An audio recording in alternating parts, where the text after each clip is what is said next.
Okay, hi everyone. My name is Laura, and I'm a graduate student from the Communication Sciences and Disorders Department. And I was just asked to share a little bit about my research experiences on campus. So, as an undergrad, I decided to do research. I actually got involved because a friend of mine invited me to join her team. So, she had a few other friends that she was going to do research with, and asked me to join them. And to be honest, I thought that research was required for my major. I don't know where I got that idea, but I thought so. So I joined their team, only to later find out that I didn't have to, but I'm really glad that I did. Um, so after we made the team, we didn't know what to research. So we talked to one of our faculty advisors, Dr. Hepner, and we discussed research ideas that he was currently doing. And as we were talking with him, we came to a topic that interested us. I think it's very important to make sure that the research you're doing is of interest to you, because that can really help with motivation to keep going and persevering through it. So we narrowed down our topic, and we decided to study the effect of partner interactions with people who have had a traumatic brain injury. Um, and so this was qualitative and quantitative, because qualitative, we measured the perceptive qualities of a conversation. People would watch the conversation and talk about how they perceived that it went, and some good things about the conversation and some not so good things.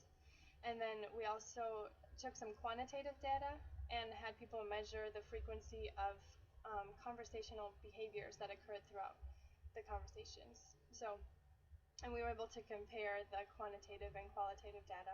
It was quite interesting. So I learned a lot from about brain injury in general, and also how much how the partner can either support or not support a person with brain injury while they're talking in conversation. So that was really interesting research.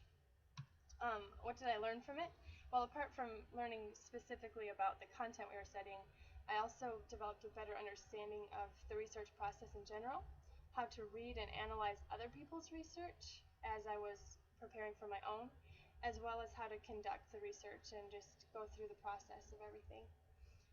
I also learned about effective collaboration with other people, and also with other students, but also with the faculty advisor, and anyone else that was involved with the study, even the participants, and just all of the logistics of research. And finally, I learned that research conferences are very fun. Um, Not only do you get to travel and all of the fun stuff about conferences, but also discussing with other people who share your interest can be a really good time. And also knowing that what you present could benefit the people who attend and also their future clients, um, in the field of communication disorders at least. Um, for me, this was the whole purpose of research. What we find out can help benefit the people um, that we're studying about. So that was very exciting. So to the right is just a picture of myself and some other friends who presented at the national conference in Chicago. But I also got to present at the state level in Wisconsin Dells, and presented at the campus level just here in Davies. And all three were really great opportunities, and a lot of networking, and just a lot of fun. All the hard work finally came together, and it was a cool opportunity. So after undergraduate research, I decided that a master's thesis was not so intimidating. I don't know if I would have chosen to do a thesis if I hadn't done the undergrad research. Um, so that's the second point here, was that I was already familiar with the research process, and so I just had that confidence that I could do a master's thesis.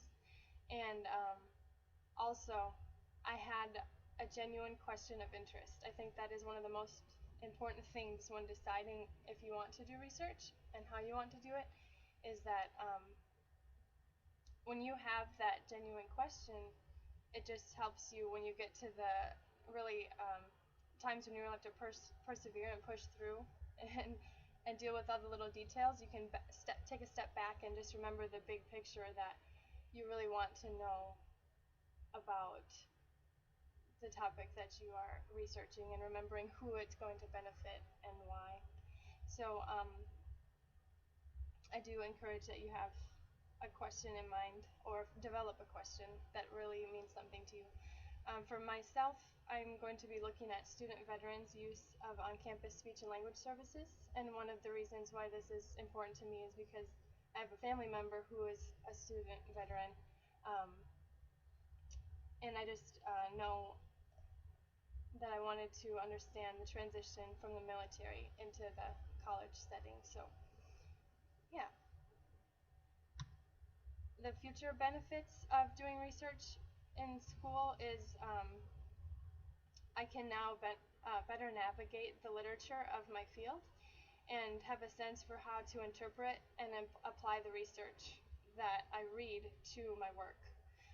And that's really important for developing therapy that is backed by research and evidence. And so that's important. And also I feel more confident in collaboration and discussion with other professionals.